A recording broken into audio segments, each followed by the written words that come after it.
Well, hi there. It's Leslie with LuvINK&Paper with your 4-card class for August. So we'll start with the packet that looks like this. It also had this white piece in it, and your ribbon, and a punched shape. I'm going to stamp and then punch, but yours had a punch shape. Okay. All right, so this uses the big spiral die background stamp. Okay, and there's a little tip right next to that in the catalog that tells you if you stamp this and then turn the paper 180 degrees, go all the way around, you will get what looks like a tie-dye shirt. This will line up and just be, so you'll get something that looks like that. So I use nice bright colors for this one. So we'll start with a granny apple green. And we'll just slip the stamp case under there so it'll be easier to ink. And you just want to make sure that you're looking and getting really good coverage. Now some of it is going to be outside the paper, so it won't really matter, but just to be on the safe side, you want to make sure you've got it really well inked. Okay, there is going to be some details, so it's going to look almost speckly in some places, and that's okay. That gives it some texture when you stamp it. Okay, so don't worry about that part. Just make sure there's ink on the whole thing. And using your Stamparatus or other stamp positioning tool will help you a lot. And I am going to try to remember to bring my dry erase eraser because I saw somebody that used that, and it seemed to give really good pressure all the way around.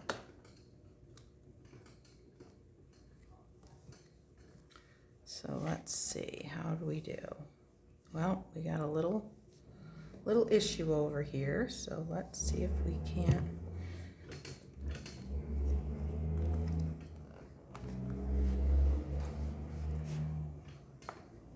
get some more of that ink off. There we go, that's better. That's better. Then we're gonna take the chamois and clean that. Okay.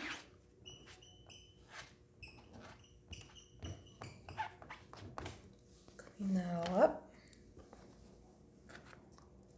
Then I've just put a little tiny piece, a little bit of adhesive back here, and I've just kind of stuck it to my finger. So it was this way.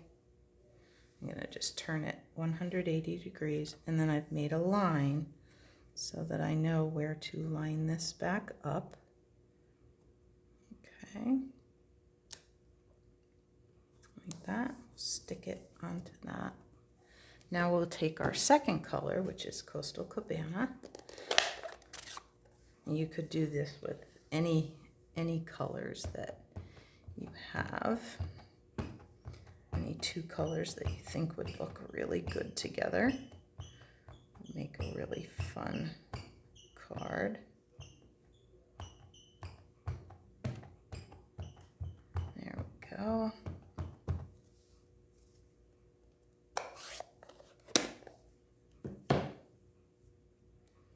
And we're going to repeat the process. I'm just going to close that.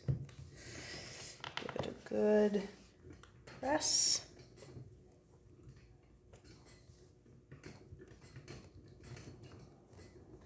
Take a peek. Yeah, that looks good. We missed a little bit in the center, and there's a hair. So let's take the hair out. Let's give it a little bit more of a press here. There we go. So now you have that really fun spiral look of tie-dye while not having it. And you could try a third color. I have not, but you could try a third color and do like an in-between. You might not cover all the way to the whole length, but that would be all right. All right, so then I'm going to show you a really cool ribbon trick. So hang on just a second here. Let's adhere this. Nope, I'm not. This can go onto the card front.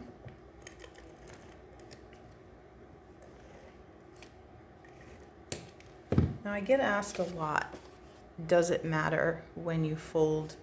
If you've pre-scored, does it matter? And as sort of contradictory as it seems to me, you want to fold toward the raised part. I'm not sure why that is, but it works every time.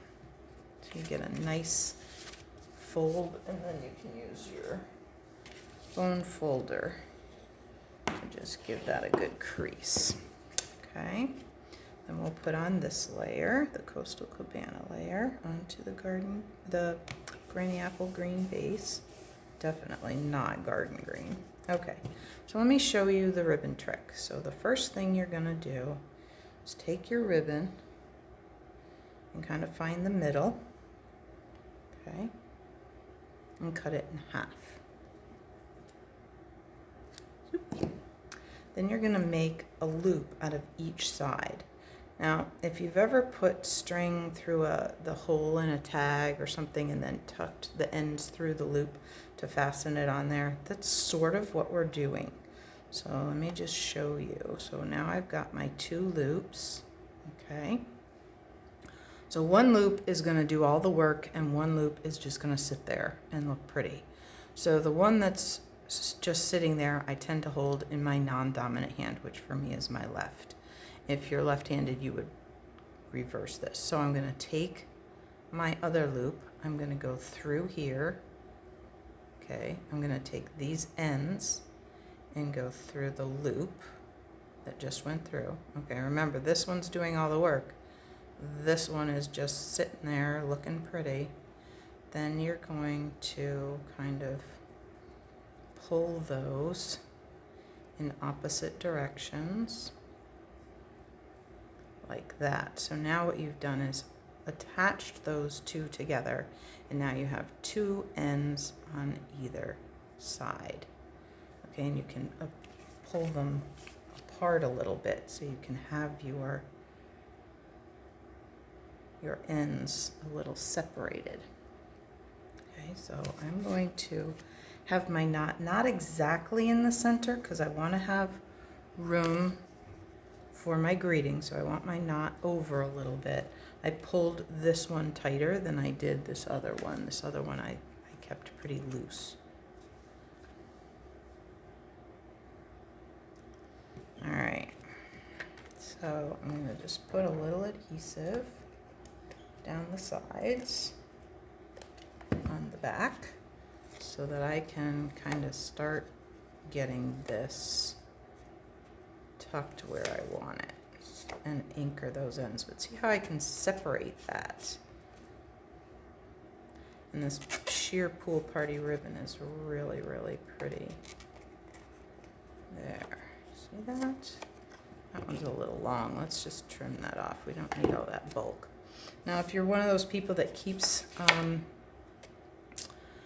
Scotch tape near your craft desk or something, you might want some to just be sure that those ends stay down. I'm more of the mind, I'm just gonna add some extra adhesive in there and just go right over those ends again. Okay. That goes right there. That will anchor those ends in there. And we're gonna grab that Coastal Cabana ink again. Now I have chosen the Happy Birthday to You from the Best Year stamp set. This one right here. But you, of course, could use whatever you have for a birthday greeting. And I'm just gonna ink that up.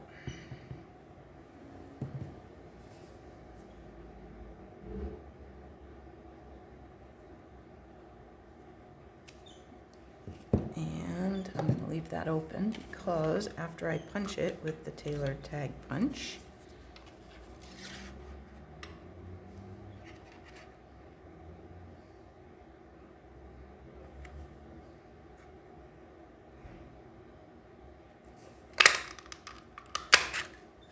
like that, I'm going to take my sponge. And I know we don't sell these sponges anymore, but you can get them anywhere, and you could use a sponge dauber. I've even seen people scrape the actual piece in the ink pad.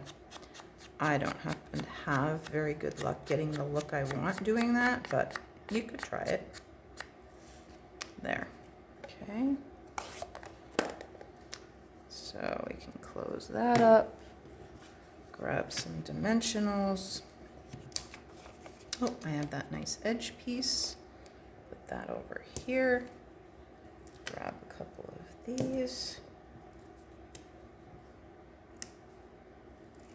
Like that.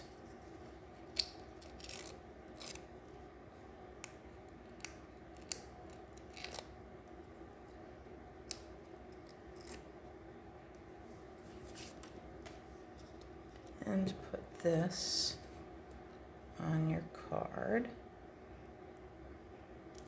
And if you put it up here a little bit, then you've used those dimensionals to help hold that ribbon in place so it's not floppy. There you go. There is your first card.